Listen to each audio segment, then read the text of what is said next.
Naša škola sa prihlásila do súťaže Greenfluenceria Energia kvôli tomu, že už dlhodobo vlastne učíme, podporujeme vlastne aj rodičov, aj maličkých škôlkárov k tomu, aby mysleli ekologicky. Vlastne snažíme sa tak, aby bola tá nie len odučiť, ale aby tá zmena vlastne nastala v tých mysliach vlastne aj žiakov, aj rodičov, aj učiteľov.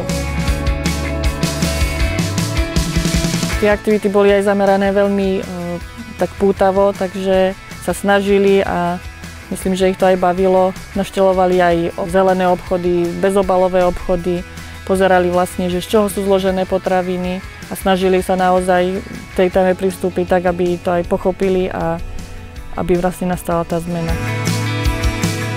No myslím, že sme sa veľa dozvedeli o kokosovom, o palmovom oleji, proste čo je zdravé, čo je nezdravé, čo by sme mali radšej uprednostiť, napríklad tie lokálne potraviny, aby sme znížili uhlíkovú stopu.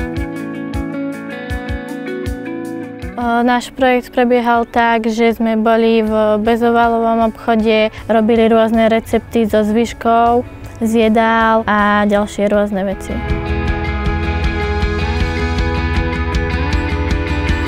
Podľa mňa je dôležité myslieť ekologicky preto, lebo ide o našu budúcnosť.